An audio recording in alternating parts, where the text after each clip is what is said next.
जय जगन्नाथ आपण मानकु प्रज्योतिषवाल को स्वागत। कार्तिक मास भली आमर बैशाख मास मध्य गोटे धर्म मास जो धर्म मास श्रीहरि को समर्पण करा जाउची।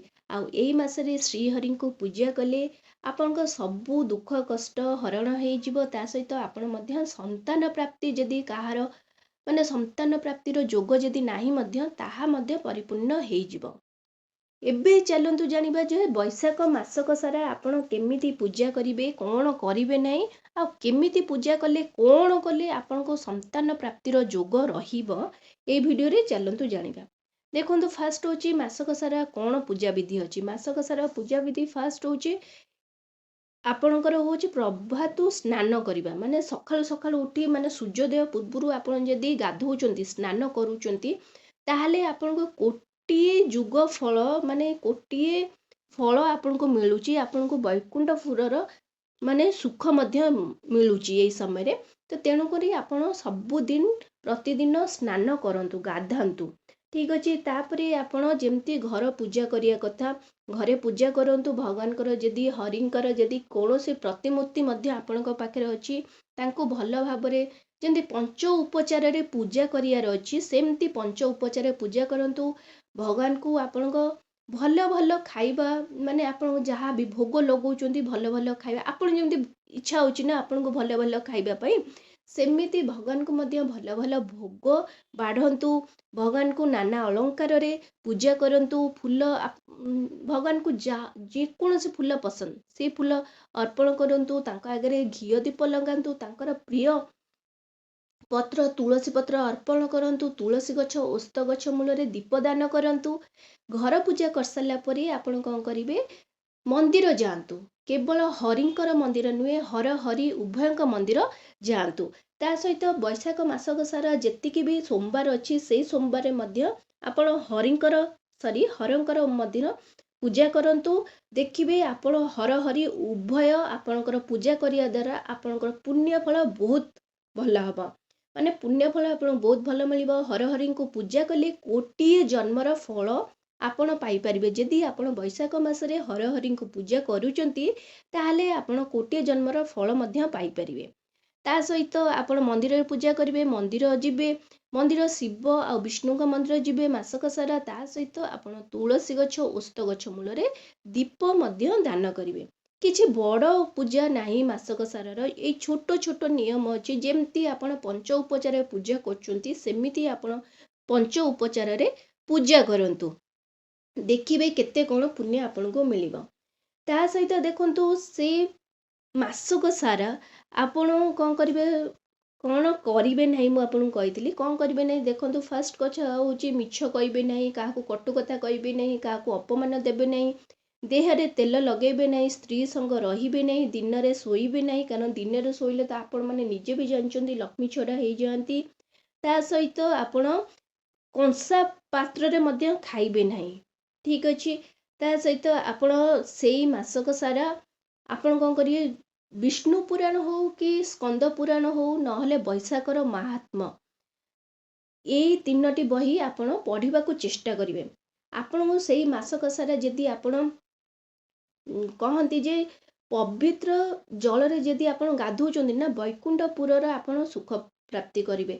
आपण तो जाइकिना गंगा रे गाधेई परिबे नहीं कि आपण समय नथिबो कि आपण जिबा पई असमर्थ जदि थिबे आपण घरे जेतेले गाधौचंती तो से समय गंगा जल टिके मिसई करी गाधंतु। देखिबे आपनको सेई पुण्यर फल आपनको मिलिबो ठीक अछि। रहिला संतान प्राप्तिर जोग आपन केमिति मिलबो। फास्ट होची संतान प्राप्ति। देखंतु संतान प्राप्ति केतेले हुए जदि जेतेबेले आपनकर पूर्व पुरुष पितृ पुरुष जदि आपनको ऊपर खुशी रहिथिबे ने आपनको संतान प्राप्तिर जोग रहिथिबो। जदि पितृ पुरुष आपनको ऊपर रुष्ट रहिचंती ताहाले आपनकर संतान प्राप्तिर जोगरे किछि बाध्य रहिबो।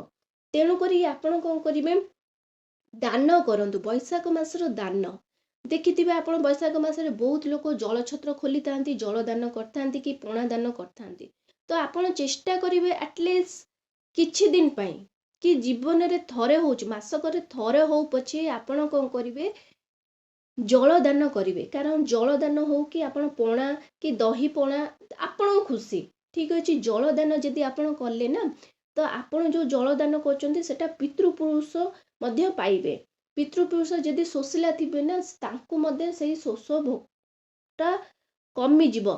ତ ସେମାନଙ୍କ ପିତୃପୁରୁଷଙ୍କୁ ତାଙ୍କର ପୂର୍ବପୁରୁଷ ଆମର ଯିଏ ଥିବେ ତାଙ୍କୁ ମଧ୍ୟ ମୁକ୍ତି ମିଳିବ। ତ ମୁକ୍ତି ମିଳିବା ଦ୍ୱାରା ସିଏ ଆପଣମାନଙ୍କୁ ଆଶୀର୍ବାଦ ଦେବେ। ତ ତାଙ୍କରି ଆଶୀର୍ବାଦରେ ଆପଣ ସନ୍ତାନ ପ୍ରାପ୍ତିର ଯୋଗ ଆସିବ। ତା ସହିତ ଆପଣ ଯଦି ପଞ୍ଚାମୃତ ଦେଇ କି ଆପଣ ପୁରା ଭଲ ଭାବରେ ବିଷ୍ଣୁଙ୍କର ଭଗବାନଙ୍କୁ ପୂଜା କଲେ ତାହେଲେ ମଧ୍ୟ ଆପଣଙ୍କୁ ବୈକୁଣ୍ଠପୁରର ସ୍ଥାନ ମିଳିବ। ତା ସହିତ ସନ୍ତାନ ପ୍ରାପ୍ତିର ଯୋଗ ମଧ୍ୟ ରହିଛି। ଆପଣ ଜଳଦାନ କରିବା ଦ୍ୱାରା ବହୁତ ଆଶୀର୍ବାଦ ମିଳିଥାଏ। ତ ଜଳଦାନ କରିବାକୁ ଭୁଲନ୍ତୁ ନାହିଁ। ତା ସହିତ ଆପଣଙ୍କର ସଂକଳ୍ପ ମାସକ ସାରା ଭିତରେ ଫାଷ୍ଟ ଯେଉଁ ଦିନ ପୂଜା କରୁଛନ୍ତି ସେଦିନ ମଧ୍ୟ ସଂକଳ୍ପ ନିଅନ୍ତୁ। ଓସ୍ତ ଗଛ ମୂଳେ ତୁଳସୀ ଗଛ ମୂଳେ ଘିଅ ଦୀପ ଦିଅନ୍ତୁ। ଆପଣ ଓସ୍ତ ଗଛ ମୂଳେ ମଧ୍ୟ ପୂଜା କରନ୍ତୁ। ଖାଲି ଘିଅ ଦୀପ ଦେଲେ ବି ଚଳିବ, ପୂଜା ବି କଲେ ମଧ୍ୟ ବହୁତ ଭଲ। ଯେମିତି ଆପଣ ପଞ୍ଚ ଉପଚାର ଭାବରେ ପୂଜା କରୁଛନ୍ତି, ଚନ୍ଦନ ସିନ୍ଦୁର ଫୁଲ ଫଳ, ଆପଣ ଅର୍ଘ୍ୟରେ କଳାରାଶି ପାଣି ମଧ୍ୟ ଦେଇପାରିବେ। ଦେଇକରି ପୂଜା କରିପାରିବେ। ମହାଦେବଙ୍କୁ ପୂଜା କରିପାରିବେ। ସୋମବାର ଦିନ ଆପଣ ମନ୍ଦିର ଯାଇ ମଧ୍ୟ ପୂଜା କରିପାରିବେ। ଘରେ ପୂଜା କରିବେ। ଘର ଠାକୁରଙ୍କୁ ମଧ୍ୟ ପୂଜା କରିବେ। ତା ସହିତ ପିତୃଙ୍କ ଉଦ୍ଦେଶ୍ୟରେ ମଧ୍ୟ କିଛି କିଛି ଦାନ କରିବେ। ତା ସହିତ ଦେଖନ୍ତୁ, ସୂର୍ଯ୍ୟୋଦୟ ପୂର୍ବରୁ ଆପଣ ଯଦି ସକାଳୁ ଡେଲି ଉପରେ ମାସକ ସାରା ଉଠୁଛନ୍ତି ନା ତାହେଲେ ଆପଣଙ୍କର ସବୁ ଦୁଃଖ କଷ୍ଟ ଦୂର ହେଇଯିବ। ଆପଣ ଯଦି ମାସକ ସାରା ସ୍ନାନ ଦାନ ଆଉ ଉପାସନା ଏଇ ତିନୋଟି ଜିନିଷ ହେଉଛି ବୈଶାଖ ମାସର ବଡ଼ ଜିନିଷ। ତ ଏଇ ତିନୋଟି ଜିନିଷ ଆପଣ ଯଦି କରୁଛନ୍ତି ଆପଣଙ୍କ ସବୁ ପାପ ଦୂର ହେଇଯିବ। ପୂଜାର ଫଳ ଆପଣଙ୍କୁ ବହୁ ଗୁଣରେ ମିଳିବ। ଯଦି ଆପଣ ଜଳଦାନ କରୁଛନ୍ତି ତ ପୂଜାର ଫଳ ଆପଣଙ୍କୁ ବହୁ ଗୁଣରେ ମିଳିବ। ତା ସହିତ ଆପଣ ଏତିକି ମନେ ରଖିବେ, ହବିଷ ମାନେ ଯେମିତି ଅନ୍ନ ଭୋଜନ କରୁଛନ୍ତି, ଗୋଟେ ବେଳା ଅନ୍ନ ଭୋଜନ କରୁଛନ୍ତି, ଆପଣ ହବିଷାଳୀଙ୍କ ଭଳିଆ ଗୋଟେ ବେଳା ଅନ୍ନ ଭୋଜନ କରିବେ। ଅନ୍ୟ ଟାଇମରେ ଆପଣ ଫଳମୂଳ ଜଳ ପଣା ପିଇକରି ରହିପାରିବେ। ଆପଣ ଯଦି ଦେହ ଖରାପ ରହୁଛି ତାହେଲେ ଆପଣ ରାତ୍ରିରେ ରୁଟି ପରଟା ଖାଇ ମଧ୍ୟ ରହିପାରିବେ। ଅଧର୍ମ ସଙ୍ଗେ ଯିବେ ନାହିଁ। ତା ସହିତ ବସ୍ତ୍ର ଦାନ କରିପାରିବେ, ଜଳଛତ୍ର ଲଗେଇ ପାରିବେ। ପାଣି ପଣା ଯଦି ଆପଣ ଦାନ କରୁଛନ୍ତି ତାହେଲେ ଭଗବାନ ଆପଣଙ୍କ ଉପରେ ସନ୍ତୋଷ ହେବେ। ଆଉ ଅନ୍ନଦାନ ଯଦି କରୁଛନ୍ତି ନା ଆପଣଙ୍କର ଅନ୍ନଦାନର ପୁଣ୍ୟ କହିଲେ ବି ସେଟା ଶେଷ ହବ ନାହିଁ। ମାନେ ଏତେ ପୁଣ୍ୟ ଆପଣଙ୍କୁ ମିଳିଯିବ। ତା ସହିତ ଆପଣ ଯଦି କୌଣସି ବ୍ରାହ୍ମଣକୁ ସୁସ୍ୱାଦୁ ଫଳ, ଆମ୍ବ, ପଣସ, ନଡ଼ିଆ ଖାଇବାକୁ ଦଉଛନ୍ତି ତାହେଲେ ମଧ୍ୟ ଆପଣଙ୍କର ପୁଣ୍ୟ ବହୁ ଗୁଣରେ ବଢ଼ିଯିବ। ଏଇଟା ହେଲା ଆପଣଙ୍କର ବୈଶାଖ ମାସର ମାସକ ସାରା ପୂଜା ବିଧି ସହିତ କ'ଣ କରିବେ ନାହିଁ ଆଉ କେମିତି କ'ଣ ପୂଜା କରିବେ। ଆଶା କରୁଛି ଭିଡ଼ିଓଟି ଆପଣଙ୍କୁ ବହୁତ ପସନ୍ଦ ଆସିଥିବ। ଯଦି ଆସିଛି ତାହେଲେ ଏଇ ଚ୍ୟାନେଲକୁ ଜଲ୍ଦି କରି ଲାଇକ୍ ସେୟାର ଆଣ୍ଡ ସବସ୍କ୍ରାଇବ୍ କରିଦିଅନ୍ତୁ। ନମସ୍କାର।